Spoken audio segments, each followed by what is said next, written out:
명절이라 그런지 우리 성도님들 이렇게 명절에 특히 또 주님 앞에서 함께 모여 있는 걸 생각하니까 참 우리가 이렇게 누리는 이 모임이 참 귀하다 이런 생각을 예배 시간에 계속 갖게 됐습니다. 특별히 또 우리 사회하신 형제님께서 서로 인사하시라고 시간을 주셨는데 뭐 항상 보던 분들이기도 한데 또 마음 좀 새롭고 또 참 반갑고 그런 것 같습니다. 우리 스티브 형제님이 가장 한국적이셔서 앞에 고운 색동 한복을 입고 반갑게 인사해 주셨습니다. 우리 참 주님께 예배를 드리면서 다들 참 성령께서 우리를 인도하시고 감동하신 것들을 경험하셨겠다 생각을 했습니다. 특별히 날인 만큼 저는 오늘 우리 이 자리가 마치 정말 이렇게 명절에 함께 모여 있는 것 같다 이런 생각이 자꾸 들었어요.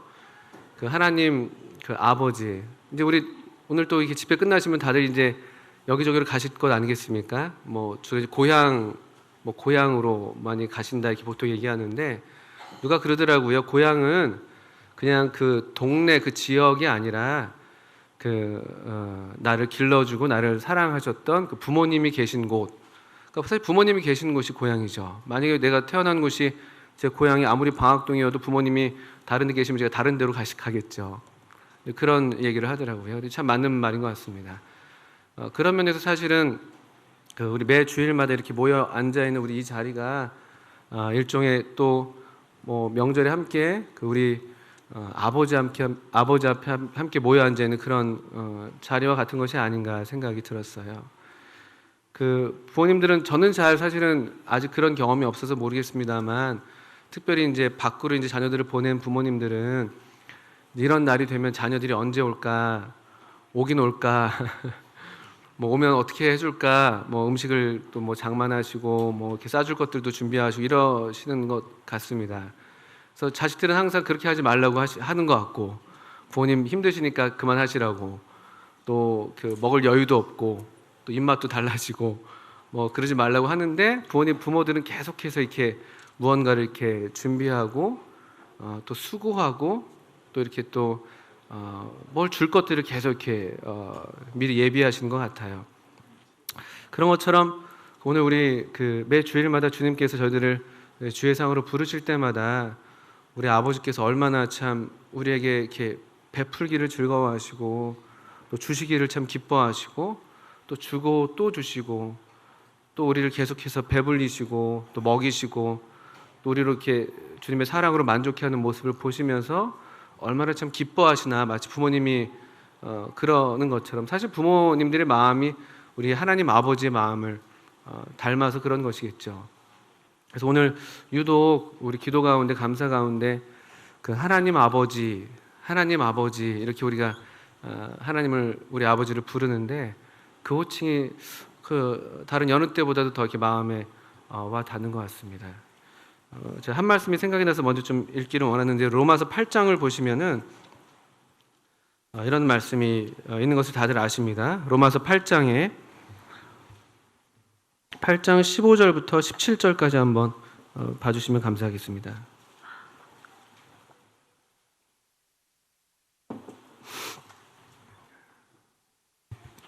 로마서 8장 15절부터 17절 한번 제가 찾으신 줄 알고 한번 읽어드리겠습니다. 너희는 다시 무서워하는 종의 영을 받지 아니하고 양자의 영을 받았으므로 우리가 아빠, 아버지라고 부르짖느니라. 성령이 친히 우리의 영과 더불어 우리가 하나님의 자녀인 것을 증언하시나니 자녀이면 또한 상속자 곧 하나님의 상속자요 그리스도와 함께한 상속자니 우리가 그와 함께 영광을 받기 위하여 고난도 함께 받아야 할 것이니라. 여기 이제 모든 우리 주님의 자녀들의 공통된 경험인 것이죠.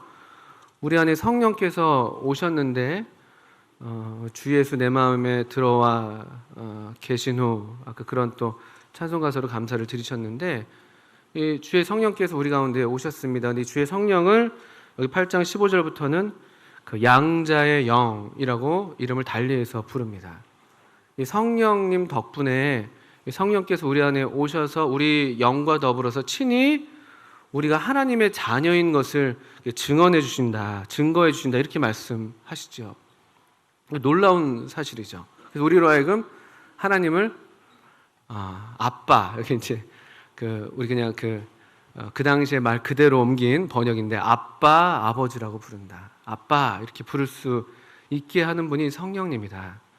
우리가 자녀이고 또 상속자고 하나님의 상속자고, 그 말은 무슨 말인가 하니까 그리스도와 함께한 상속자다. 그 귀하신 아드님께서 누리시는 모든 영광과 그 하나님의 기쁨과 즐거움을 우리도 다 누리도록 우리도 하나님의 자녀로 삼아 주셨다는 그 사실을 아주 담담하게 기록하고 있습니다. 이게 사실 매일 또 매 주일마다 특별히 주일마다 우리가 실제로 경험하는 그런 경험인 것이죠. 성령께서 우리 영을 감동하시고 우리 가운데서 말씀해 주시고 우리로 하나님 아버지라 부르면서 아버지께 영과 진리로 예배하게 하시는 그런 은혜를 오늘도 우리가 누렸습니다. 또는 히브리서 2장에서도 그 비슷한 말씀을 보실 수가 있죠. 히브리서 2장도 한번 좀 펴주시겠습니다. 히브리서 2장 신약성경 353쪽이네요. 히브리서 2장 9절부터 몇 구절 보겠습니다. 히브리서 2장 9절 신약성경 353쪽입니다.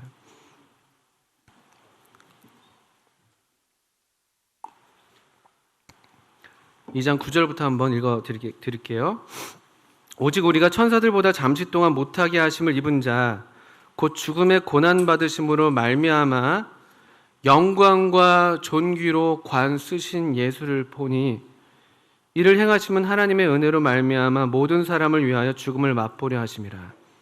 그러므로 만물이 그를 위하고 또한 그로 말미암은 이가 많은 아들들을 이끌어 영광에 들어가게 하시는 일에 그들의 구원의 창시자를 고난을 통하여 온전하게 하심이 합당하도다. 거룩하게 하시는 이와 거룩하게 함을 입은 자들이 다 한 근원에서 난지라. 그러므로 형제라 부르시기를 부끄러워하지 아니하시고. 이 하나님 아버지께서 우리의 구원의 창시자이신 우리 예수 그리스도를 고난을 받게 하시고 또 그래서 지금은 영광과 존귀로 관 씌우셔서 우리의 구원을 이루시는 구원자로 세워주셨죠. 그래서 우리 주님 덕분에 우리가 또 거룩함을 입은 자들이 되었다고 말씀합니다. 그리고 우리를 가리켜서 거룩하게 하시는 이와 거룩하게 함을 입은 자들이 한 근원에서 났다. 이 한 하나님 아버지, 우리 주님께서 아버지라고 부르는 그분을 우리도 아버지라 부를 수 있게 된, 그래서 우리를 형제라 부르시기를 부끄러워하지 아니하신다. 이런 놀라운 말씀을 보게 되는 것이죠. 우리가 이런 면에서 정말 우리가 늘 모르는 바가 아닌데 정말로 하나님의 그 자녀들입니다. 그리고 정말로 하나님의 가족인 것이죠. 정말로 하나님의 가족입니다. 하나님의 가족 같은 교회야 이렇게 얘기하는데 그냥 정말 하나님의 가족입니다. 이게 성경에서 말씀하시는 사실이죠. 사실은 그래서 우리 여기 앉아 계신 우리 형제 자매님들이 얼마나 존귀한 분들이신지, 우리 가운데 어느 한 분도 이렇게 사랑받지 않으시는 분이 안 계십니다.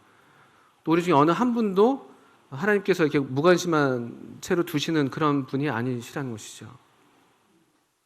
에베소서 5장에서는 너희가 사랑을 입은 자녀같이 행해라 이런 말씀이 있죠. 5장 1절에 우리를 가리켜서 그 사랑을 입은 자녀다, 사랑을 입은 자녀다 이렇게 확인해 줍니다. 그러면서 우리가 사랑을 받았으니까 너희들도 그 사랑하는 삶을 살아라 이런 말씀을 하시는 맥락이 되죠.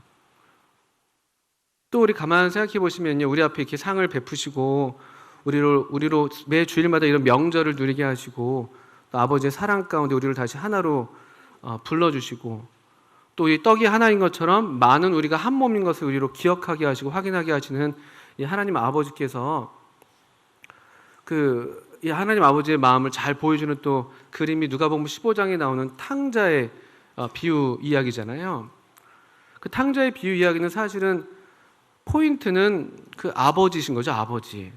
그 집 나간 탕자 또는 집안에 있는 탕자, 우리가 두 탕자를 볼 수가 있는데 놀라운 사실은 이 아버지가 그 둘째 아들을 향해서도 나가서 그를 영접해 오고 또 집에 들어오기를 원하지 않고 있는, 하나들은 멀리 갔다가 이제 겨우 집에 오는데 그 멀리서 오는 그 아들을 뛰어나가서 맞이하는 아버지 모습이 있다면, 또 하나들은 집안에 항상 있었는데 잠깐 일하러 나갔다가 그 둘째 아들이 들어온 것을 보고 아버지가 기뻐한다는 얘기를 들으니까 집에 들어오기를 싫어했죠. 그러니까 그때도 이 아버지가 나아갑니다. 나가서 그 아들에게도 찾아가시는 장면이 사실 있죠. 그 하나님 아버지, 우리 이 하나님이 얼마나 참 귀하신 아버지시고, 또 우리를 자녀 삼으시기 위해서 어떻게 그 귀하신 아드님을 우리를 대신해서 내어 주셨는지, 이런 사실들을 생각하게 됩니다. 우리 히브리서 2장 그 뒤에 좀 보시면 2장 13절에, 그래서 우리를 보시면서 그 귀하신 아드님도 그러시고 우리 하나님 아버지께서도 이렇게 우리에게 말씀하십니다. 2장 13절 보니까, 또다시 내가 그를 의지하리라 하시고 또다시 볼지어다 나와 및 하나님께서 내게 주신 자녀라 하셨으니. 이게 하나님이 우리를 향해서 외치시는 그런 환호라고 할까요? 기쁨의 외침인 것이죠. 그 둘째 아들이 돌아왔을 때 이 아들은 죽었다가 다시 살았어라고 막 아주 기뻐해서 외치는 것처럼, 우리가 즐거워하고 기뻐하는 것이 마땅하다 얘기하는 것처럼, 여기 이 2장 13절에서도 그런 우리 하나님 아버지의 마음을 볼 수가 있는 것이죠. 볼지어다 나와 및 하나님께서 내게 주신 자녀다. 하나님의 자녀. 이거 봐라. 여기 하나님의 자녀들. 그 거룩함을 입은 이 하나님의 자녀들을 봐라. 이 기쁨이 있는 것이죠. 명절날 그 자녀들이 찾아왔을 때 그게 부모들에게 큰 기쁨이잖아요. 그리고 함께 상을 이렇게 베풀어 주셨을 때 자녀들이 그것을 아주 즐겁게 먹고 기뻐하면 그게 부모의 또 기쁨이잖아요. 이제 그와 같은 것이죠. 특별히 오늘 이 명절을 앞두고 우리 맞은 이 주일이 참 제 마음에 여러 가지 이렇게 생각이 들었습니다. 또 이게 우리가 오늘 보게 될 데살로니가 전서와도 우리가 함께 또 연결해서 생각해 볼 수 있는 부분이라고 생각이 듭니다. 우리 데살로니가 서를 이제 펴서 함께 봐주시면 감사하겠습니다. 데살로니가 전서, 그 데살로니가 교회는, 이 전서에는 많은 교훈들이 실제로 있습니다.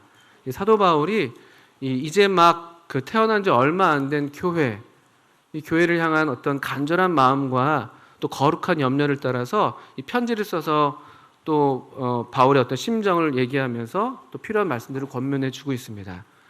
그런데 이 권면들을 우리가 먼저 대하기 전에 여기 이 데살로니가 전서에서도 이 어떻게 이 하나님 아버지의 마음이 이 사도 바울을 통해서 나타나고 있는지, 우리 그런 것들을 좀 이렇게 볼 수 있지 않을까 생각이 들어요.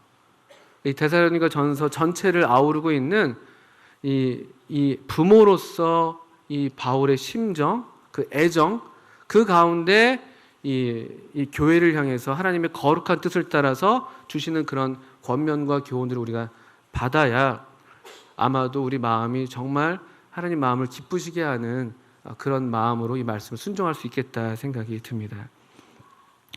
이 데살로니가 교회는 이 편지를 쓸 당시에 글쎄요, 한 채 1년도 되지 않은 교회였다고 보통 이해를 합니다.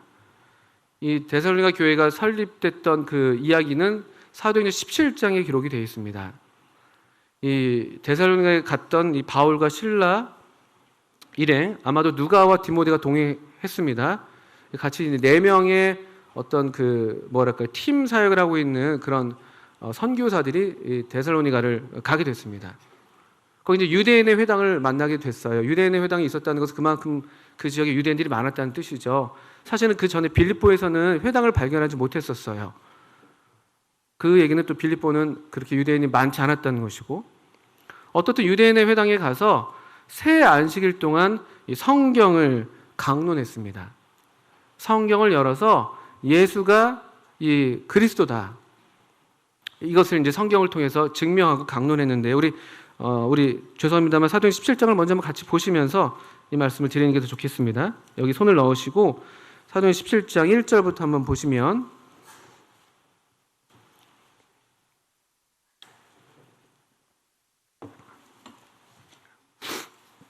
그들이 암비볼리와 아볼로니아로 다녀가 데살로니가에 이르러 거기 유대인의 회당이 있는지라. 바울이 자기 관례대로 그들에게 들어가서 새 안식일에 성경을 가지고 강론하며 뜻을 풀어 그리스도가 해를 받고 죽은 자 가운데서 다시 살아날 것을 증언하고 이르되 내가 너에게 전하는 이 예수가 곧 그리스도라 하니. 이게 이제 사도 바울이 데살로니가에서 전한 말씀이었습니다. 성경을 열어서 이 예수가 그리스도다 이렇게 증언했습니다. 그 결과로 4절에 그 중에 어떤 사람 곧 경건한 헬라인의 큰 무리와 적지 않은 귀부인도 권함을 받고 바울과 실라를 따랐다. 이 열매를 이제 보게 됐던 것이 이렇게 데살로니가 교회가 시작됐습니다. 그런데 이 얼마 되지 않아서 유대인들이 이제 이 바울 일행을 시기해서 소동을 일으키고 결국은 7절에 이런 고소를 하면서 그들을 내쫓습니다. 17장 7절에 야손이 그들을 맞아 들였도다. 이 고소하는 내용입니다. 이 사람들이 다 가이사의 명을 거역하여 말하되 다른 임금 곧 예수라는 이가 있다 하더이다 하니 무리와 읍장들이 이 말을 듣고 소동하여 야손과 그 나머지 사람들에게 보석금을 받고 놓아주니라. 밤에 형제들이 곧 바울과 실라를 베레아로 보내니. 이렇게 해서 결국 부득이하게 이 데살로니가를 지금 떠나게 되는 장면이 기록되어 있습니다. 이제 막 성도들이 생겨났는데 이제 막 교회가 태동하고 있는데 그래서 여기서 한 뭐 적어도 3주 이상을 머물렀던 것으로 이해하는데요. 머물렀던 시간 한 6개월 정도가 아니었겠냐 이렇게 보통 이해를 합니다. 그 수고하고 또 거기서 어떤 또 생업을 하면서 복음을 전했다는 말씀을 우리 데살로니가서에서 보게 되는데요. 그런 걸 볼 때 어쨌든 아무리 길게 잡아도 6개월밖에 안 된 교회인 거예요. 아주 연약한 교회죠. 그런데 부득이해서 사도 바울이 이제 떠나게 되고 베레아로 내려가고 아덴으로 가게 되고 그 다음에 고린도로 가게 되죠. 18장까지 가면 고린도에 이제 이르게 됩니다. 근데 고린도에서 이 디모데를 통해서 이제 데살로니가 교회 소식을 듣고 발음이 어렵네요. 데살로니가 교회 소식을 듣고 너무 기뻐서 이제 그 편지로서 이 데살로니가 전서를 쓰게 된 것인데요. 그럼 이제 한번 생각해 보시죠. 사도 바울의 심정입니다. 우리 중에 이제 올해 그 아이들을 이렇게 그 낳은 그런 가정들이 있으시죠? 또 작년에도 아이를 낳으시고 근래 주님의 은혜로 우리 가운데 많은 귀한 생명들을 주셔서 참 감사가 되는데 만약에 우리가 이제 부모 입장에서 근데 아이를 이제 놓았는데 어떤 이유로든지 간에 참 상상하기 싫은 얘기입니다만 어떤 이유로든지 간에 이 아이를 내가 기를 수가 없고 다른 누군가한테 보낸다든지 뭐 내 품을 떠나게 되는 내 품에서 떠나 보냈다고 한번 생각을 해보십시오. 내 자녀를 낳은 지 얼마 되지 않은 뭐 한 1년도 채 되지 않은 이제 피덩이죠. 정말 피덩이. 근데 어쩔 수 없이 이 아이를 떠나 보내야만 되는 또는 이 아이를 떠나야만 되는 어떤 부모라고 생각해 보시면 이게 바로 사도 바울의 심정이라고 우리가 이해할 수가 있습니다. 우리 왜 구약 성경에서 사무엘을 보냈던 한나가 있지 않습니까? 그때 뭐 사무엘이 한 그래도 36개월은 됐었을 거다 이렇게 얘기는 해요. 근데 그래도 어린 나이잖아요. 그 어린 나이 성전에 보냈던 한나가 참 그 마음에 참 못 이겨서 매 년마다 작은 옷을 지어다 보내죠. 성전에 올라갈 때마다 작은 옷을 지어서 보냅니다. 그런 마음 막 우리 아이가 잘 있을까? 아직 어린데 뭐라도 도움이 될까 해서 작은 옷을 지어다 겉옷을 지어다가 주는 그런 뭐 한나의 심정도 한번 생각해 볼 수가 있겠고요. 더 가까이는 더 실감나게는 우리가 요게벳의 노래 종종 말씀드리는데 모세를 이 석 달 만에 모세를 보내야만 됐던 이 100일 된 아이잖아요. 엄청 애기잖아요. 엄청 애기. 그 아이를 그냥 그것도 뭐 안정된 그런 누군가한테 보내는 게 아니라 그냥 어쩔 수 없이 그냥 갈대 상자에 넣어서 대충 그냥 띄워 보내야만 했던 그런 마음. 얼마나 애 같아요. 얼마나 걱정이 되고 불안하고 염려가 되고 어떻게 될까? 잘 클까? 이게 사도 바울의 마음이었습니다. 사도 바울의 마음이었어요. 그 사도 바울의 마음을 우리 볼 수 있는 말씀을 먼저 데살로니가전서 2장에서 펴주시겠습니다. 데살로니가전서 2장 7절부터 11절 말씀을 보겠습니다. 하나님 아버지의 마음을 따라서 이제 막 하나님의 자녀로 태어난 이 성도들을 향해서 바울이 갖고 있는 심정이 이와 같았다는 것인데요. 2장 7절부터 우리는 그리스도의 사도로서 마땅히 권위를 주장할 수 있으나 도리어 너희 가운데서 유순한 자가 되어 유모가 자기 자녀를 기름과 같이 하였으니 우리가 이같이 너희를 사모하여 하나님의 복음뿐 아니라 우리의 목숨까지도 너에게 주기를 기뻐함은 너희가 우리의 사랑하는 자 됨이라. 사도 바울이 이 데살로니가 성도들을 향해서 갖고 있는 마음입니다. 그냥 일반적으로 얘기하면은 그리스도의 사도로서 권위를 행사할 수 있다고 얘기하죠. 그게 정당한 것입니다. 그게 무리한 것이 아니에요. 그런데 도리어 그렇게 하지 않고 너희 가운데서 나는 유순한 자가 되었다. 아주 부드러운 심령이 되었다고 얘기합니다. 그래서 빗대기를 유모가 자기 자녀를 기름같이. 이 갓 태어난 아이를 품에 품는 그런 어머니의 손길처럼, 그 심정처럼. 우리 지금 우리 조성미 자매님 아기를 안고 계시네요, 마침. 얼마나 우리가 조심하면서 얼마나 부드럽게 누일 때도 그냥 던지는 게 아니잖아요. 곱게 누이고 그 부드러운 심령으로 그들 가운데서 있었다고 사도 바울이 자기 고백을 합니다. 그러면서 이 진실한 마음을 얘기하는데 우리가 너희를 사모하여서 하나님의 복음뿐이 아니라 우리의 목숨까지도 너에게 주기를 기뻐한다. 이게 하나님 아버지의 마음이고 그 마음을 닮은 우리 부모들의 마음이잖아요. 그냥 복음뿐 아니라 복음만 주는 것도 얼마나 놀라워요. 근데 이 말씀을 전해주는 것뿐만 아니라 내 생명까지 너에게 주기를 내가 기뻐한다. 이유는 이렇게 얘기합니다. 너희가 우리의 사랑하는 자가 되었다. 이 마음을 한번 잘 이렇게 헤아려 주십시오. 너희가 우리의 사랑하는 자가 되었다. 나는 너에게 복음뿐 아니라 내 목숨까지 주기도 기뻐한다.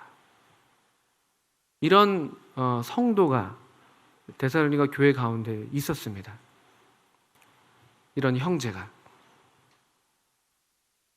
또 9절부터 보면은 형제들아 우리의 수고와 애쓰는 것을 너희가 기억하리니 너희 아무에게도 폐를 끼치지 아니하려고 밤낮으로 일하면서 너에게 하나님의 복음을 전하였노라.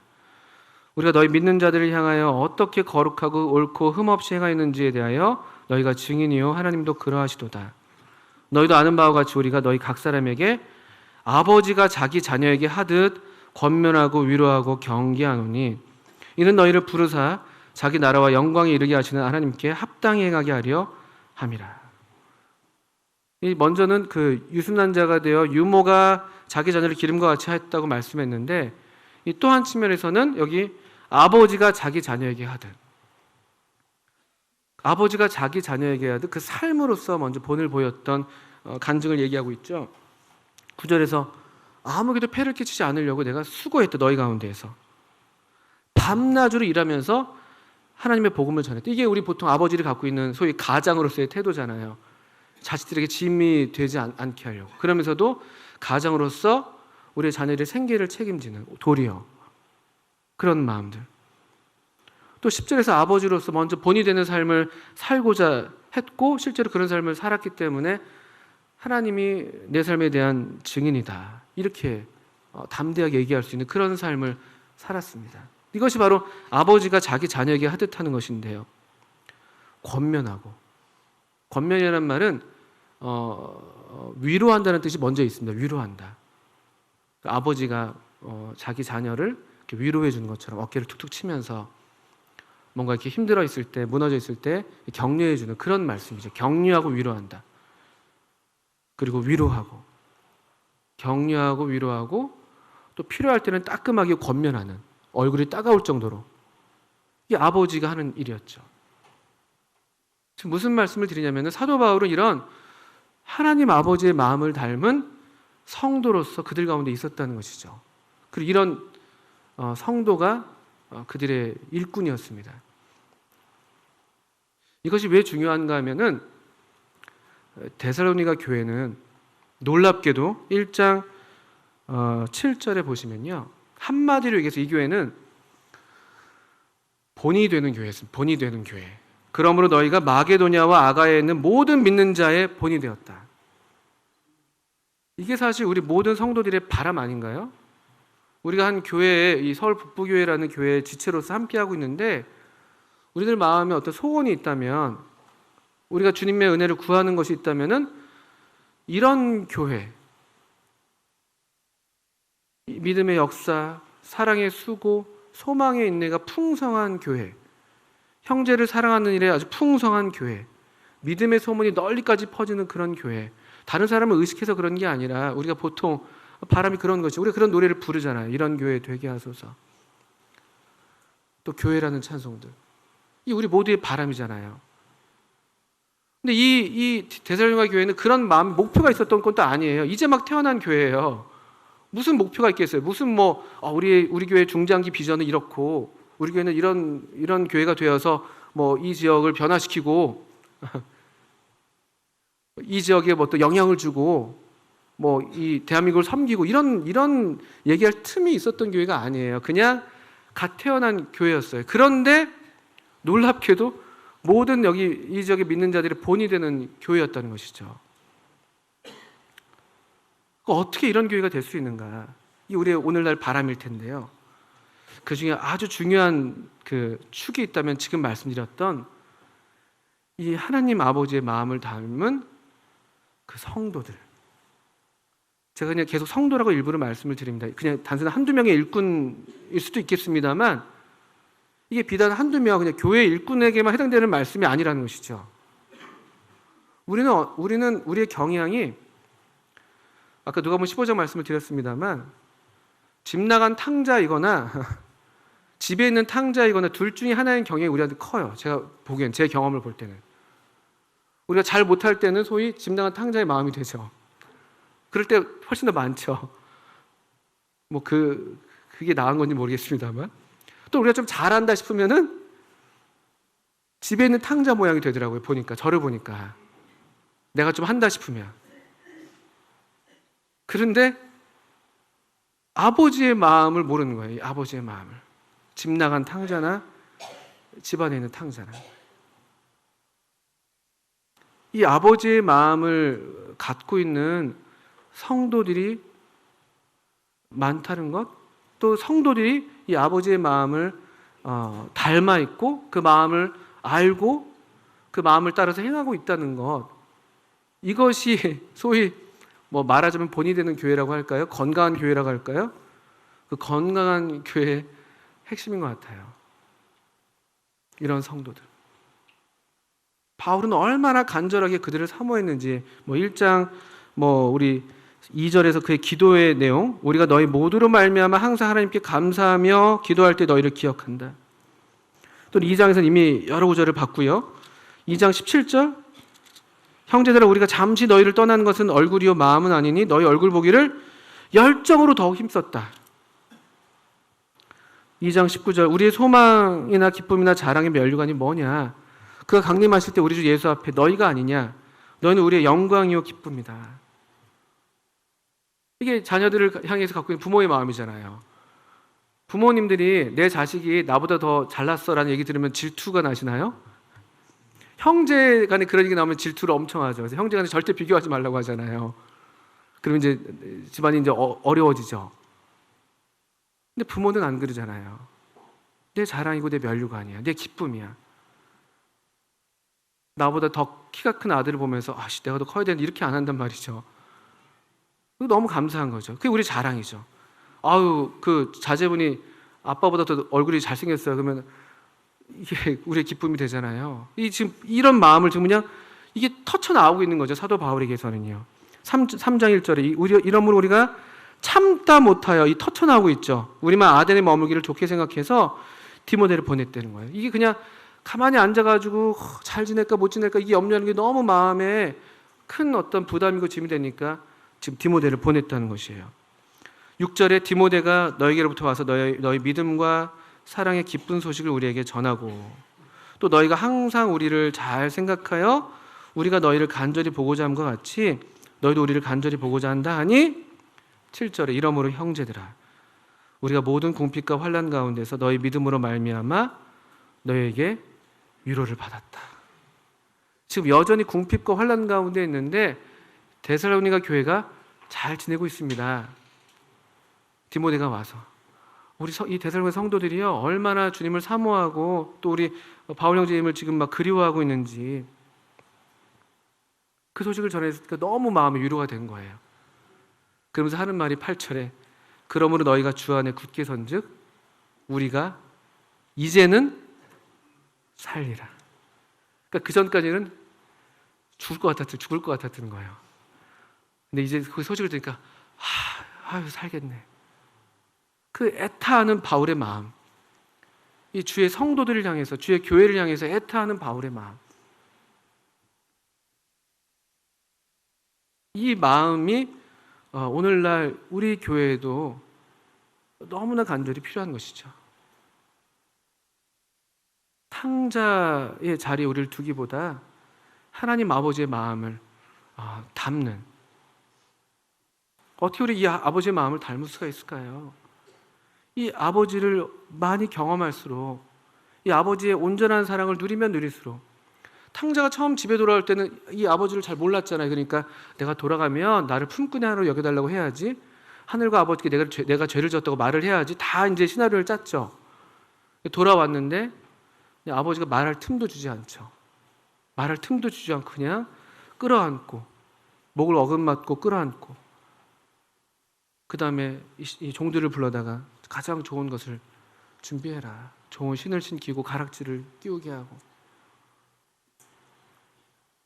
모르긴 몰라도 이 탕자가 이 아버지의 사랑을 경험한 그런 하나님의 자녀로서 이후의 삶을 살았다고 한다면 그도 얼마나 자비한 하나님의 사람이 됐겠어요. 얼마나 인자가 넘치고, 얼마나 이 성도를 향해서, 얼마나 또 다른 주의 자녀를 향해서 그 마음이 넓은 삶을 살았을까요?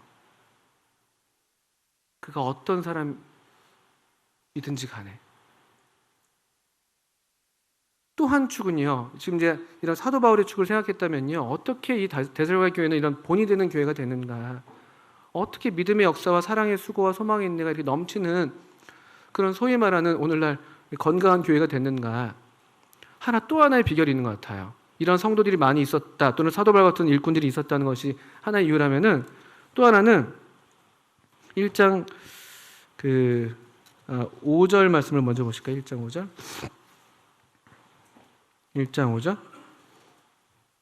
1장 5절과 6절. 이는 우리 복음이 너에게 말로만 이르는 것이 아니라 또한 능력과 성령과 큰 확신으로 된 것임이라. 우리가 너희 가운데서 너희를 위하여 어떤 사람이 된 것은 너희가 아는 바와 같으니라. 사실 사도 바울의 경험을 먼저 얘기하는 것이죠. 사도 바울이 복음을 전했는데 그런 것이, 복음을 전할 때 그냥 이게 말로만 가는 게 아닌 거죠. 그러니까 하나님의 능력이 뭔가 좀 함께하고 있고, 뭔가 큰 확신 가운데 피차가 아멘으로 화답하고 있고, 또 성령께서 역사하시는 그런 경험을 했던 것 같아요, 사도 바울이요. 그 말은 다른 말로 하면 이 성도들이 그렇게 하나님의 복음의 말씀을 받았다는 것이죠. 하나님의 말씀을 받는데 이렇게 받았다는 것이에요. 능력과 성령과 큰 확신으로 받았다는 것이고요. 6절에 이어서 보니까 너희는 많은 환난 가운데에서 어떻게 말씀을 받았다고 되어 있습니까? 성령의 기쁨으로 말씀을 받아. 사실 이 복음 말씀은 그 자체가 강한 그 능력이 있는 말씀이죠. 생명의 근원이 되는 말씀이죠. 생명력이 그 안에 있습니다. 그래서 이 씨가 잘만 뿌려지면 그냥 역사하게 되어 있는 것이죠. 그런 면에서 이 데살로니가 교회는 이 생명의 씨가 잘 뿌려져서 잘 자라서 열매 맺는 그런 모습을 보이고 있는 것인데요. 어떻게 그럴 수가 있는가? 말씀을 받는데 성령의 기쁨으로 말씀을 받았어요. 성령의 기쁨으로. 말씀을 받는 태도를 말씀드리는 겁니다. 말씀을 받는데 성령의 기쁨으로. 지금 주님께서 우리에게 하시는 말씀이 뭐지? 이 말씀이 지금 그냥 저 사람의 말이 아닐 텐데, 우리 교회에 주시는 말씀이 뭐지? 내게 주시는 말씀이 뭐지? 말씀이 들려질 때마다, 말씀이 증거될 때마다 그런 마음으로 아주 기쁨 가운데 말씀을 받았다는 거예요. 그러니까 능력과 성령과 큰 확신으로 그 말씀이 역사하게 되는 것이죠.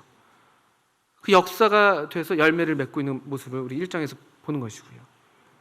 또 하나 중요한 말씀이 2장에도 나와 있습니다. 2장 13절에 보시면, 이러므로 우리가 하나님께 끊임없이 감사함은 너희가 우리에게 들은 바 하나님의 말씀을 받을 때 사람의 말로 받지 아니하고 하나님의 말씀으로 받음이니 진실로 그러하도다. 이 말씀이 또한 너희 믿는 자 가운데서 역사한다.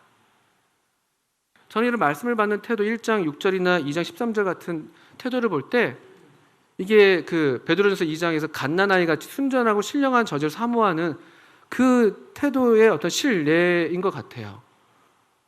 사도 바울은 아버지의 심정으로 그들 가운데 있었다면, 부모의 심정으로 이 데살로니가 성도들은 정말 돌이켜 어린아이 같은 심령이었던 것이죠. 나는 아무것도 모릅니다. 주님, 우리에게 말씀해 주세요. 주님, 제게 말씀해 주세요. 주님 말씀이 그러십니까? 그러면 제가 순종해야죠. 이런 태도를 받았다는 거예요. 성령의 기쁨으로 또 하나님의 말씀으로 받고, 13절 후반절에 보신 것처럼 이 말씀이 또한 너희 믿는 자 가운데서 역사한다. 말씀이 역사했다는 거예요. 왜? 그들이 믿는 자였어요. 하나님 말씀을 믿는 자들, 하나님을 믿는 자들. 하나님이 오늘 우리에게 말씀하신다. 하나님이 이 성경 말씀을 통해서 충분히 말씀하신다. 이 말씀이 오늘 나를 위한 말씀이다. 다른 말씀 필요 없다. 다른 것보다도 이 말씀이 나를 살린다. 그런 마음으로 성령의 기쁨으로 말씀을 받고 이 믿음으로 말씀을 받았던 것 같아요. 그러니까 이 얼마나 이게 소위 환상적인 장면이에요. 말씀에 일꾼된 사도 바울과 그의 일행들은 부모의 심정으로 간절하게 그들을 사모하면서 말뿐만 아니라 그의 목숨까지 다 주고자 하는 마음으로, 그들을 진실로 사랑하는 그 마음으로 그들 가운데 역사하고 있고, 말씀으로 섬기고 있고, 또 물질로 섬기고 있고, 육신으로 섬기고 있고, 그런 일꾼들의 수고를 또 받아서 이 성도들이 하나님의 말씀으로 또 성령의 기쁨으로 믿음으로 말씀을 받고 있어요. 어떻게 이런 교회에서 말씀이 역사하지 않겠어요? 어떻게 이런 교회에서 생명의 원동력을 갖고 있는 하나님의 말씀이 뿌리내리고 열매 맺지 않겠냐는 것이죠. 이런 교회의 모습을 우리가 이 성경을 통해서 보게 됩니다. 그래서 두 가지 말씀을 드리면서 이렇게 정리를 할 수 있겠다 싶습니다. 하나는 어쩌면 우리도 그렇게 얘기할지도 몰라요. 그래, 처음 구원받을 땐 다 그랬지. 6개월, 1년 된 교회라니까 이거 너무나 당연하지. 안 그러면 이상한 거지. 그럼 이제 시간 또 지나가면은 또 다 그런 거지 뭐. 이렇게 그냥 합리화할 수도 있고요. 또는 이미 우리가 너무 말씀을 많이 이제 안다고 생각해서 말씀이 들릴 때 이제 기쁨으로 받기보단, 또는 믿음으로 받기보다는 그냥 또 말씀 위에 올라서가지고 재단하고, 물론 우리가 분별해야죠. 마땅히 분별해야 되지만 그 말씀이 역사하지 않는, 마치 그 씨 뿌린 자의 비유가 세계 복음서에 다 나오잖아요. 근데 아무리 좋은 씨를 뿌려요, 농부가. 근데 땅이 좋지 않으면 열매가 안 생기잖아요. 돌밭이든 가시밭이든 길가이든.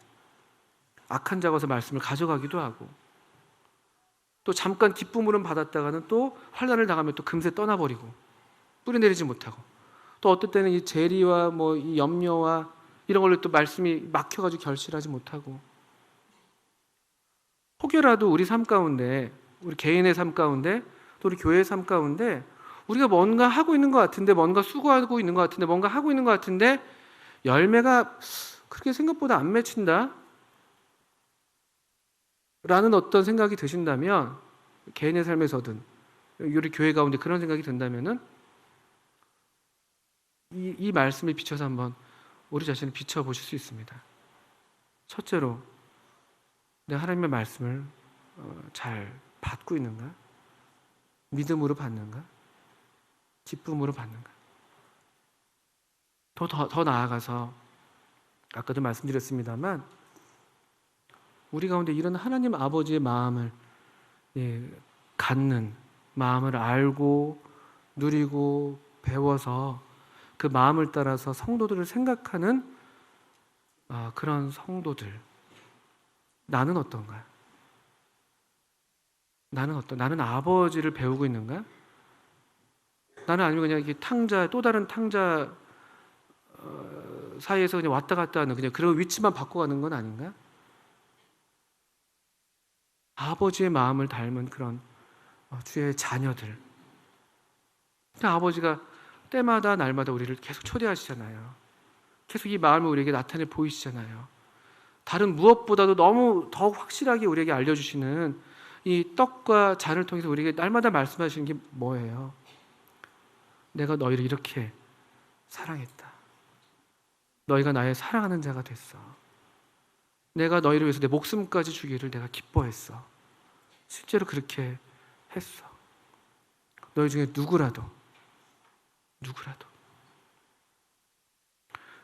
데살로니가서 5장에서는 연약한 분들이 나와요. 그 일꾼에 대한 그 공경의 태도를 말씀한 다음에 바로 이어서 하나는 일꾼에 대한 공경의 태도를 말씀하시고 그 다음에 연약한 자에 대한 말씀을 주시는데 그 말씀 한번 보실까요? 이런 맥락이 같이 있다고 제가 여겨집니다. 이런 아버지의 심령으로 역사하는 일꾼들을 잘 이렇게 존경해라라는 말씀이 12절부터 13절에 나오죠. 형제들아 우리가 너희에게 구하노니 너희 가운데서 수고하고 주 안에서 너희를 다스리며 권하는 자들을 너희가 알고, 알다란 말은 존경해라 이런 말씀입니다. 이런 말씀이 하나 있다면 14절 이후에서는 형제들아 또 형제들아 너희를 권면하니 게으른 자들을 권계하고 마음이 약한 자들을 격려하고 힘이 없는 자들을 붙들어주며 모든 사람에게 오래 참으라. 삼가 누가 누구에게든지 악으로 악을 갚지 말게 하고 서로 대하든지 모든 사람을 대하든지 항상 선을 따르라. 우리는 이렇게 게으르고 마음이 약하고 또 힘이 없는 사람들이 우리 가운데 있으면은 우리도 어느새 집에 있는 탕자의 마음처럼 그를 배척하고 마치 우리 가족이 아닌 것처럼 그냥 생각하고 그런 경향이 얼마나 많아요. 그렇게 하지 말라는 것이죠. 이런 자들을 권계하고 격려하고 붙들어주고 모든 사람에게 오래 참아라. 서로 대하든지 모든 사람을 대하든지 항상 선을 따르라. 명절에 가족들이 모였는데 부모 앞에서 자녀들이 너는 이것도 못하고 저것도 못하니까 너는 부모님께 용돈도 제대로 못 드리고 너는 또 우리 가족을 위해서 한 것도 없고 이래서 서로 다투고 있다고 생각해 보세요. 잘난 아들이 못난 아들이 그렇게 하고 있다고 생각해 보세요. 그게 얼마나 부모 마음에 근심이 되겠어요. 조금 부족하지만 조금 연약하고 우리 다 그런 면들이 다 있잖아요. 모나고. 근데 그럴지라도 하나님 아버지 앞에서 우리가 함께 서로 오래 참고 서로 권계하고 또 격려해주고 또 붙들어주면서 괜찮아. 우리 하나님 아버지, 이 선하시고 자비하신 하나님 아버지가 계시니까 같이 가자. 같이 가자. 또 서로 그렇게 우애하는 모습을 보인다면 서로 대하든지 모든 사람을 대하든지 항상 선을 따르는 우리들이 된다면 얼마나 하나님 아버지께서 기뻐하시겠어요. 우리가 하나님의 가족이 됐는데 하나님의 자녀로 주님께서 우리를 불러주셨고 하나님 아버지라고 우리가 함께 부르고 있고 서로를 가리켜서 형제 자매라고 부르고 있잖아요. 또 얼마나 귀한 분들인지 몰라요. 하나님의 가족이니까 다른 이유 없이 내 동생이고 내 형이고 내 누이고 내 여동생이고 하니까 가족이기 때문에 소중한 것이죠. 가족을 잃어버리면 그 아버지의 마음을 너무 모르는 것이죠. 그래서 오늘 명절에 또 우리 데살로니가전서 말씀을 살피면서 우리 성도님들도 이런 하나님 아버지의 마음을 풍성히 누리시고 또 이번 명절에 또 여러 가족들 만나실 텐데 쉽지 않은 가족들도 물론 계신 거 알고 있습니다. 근데 우리가 이 사랑받는 자녀로서 또 어떻게 우리도 이렇게 사랑하고 서로 인자해 여기고 불쌍히 여기는 그런 삶을 통해서 우리 하나님 아버지를 나타낼 수 있는, 우리 가운데 계신 우리 아버지는 얼마나 자비하신지, 우리의 착한 행실을 통해서 하나님의 자비하심을 나타낼 수 있는 그런 명절 보내시기를 바라고, 또 우리 교회가 계속 주님의 마음을, 아버지의 마음을 알아서 배워서 또 그래서 그분의 마음을 기쁘시게 할 수 있는 그런 믿음의 교회가 되기를 바랍니다. 우리 함께 기도하시겠습니다.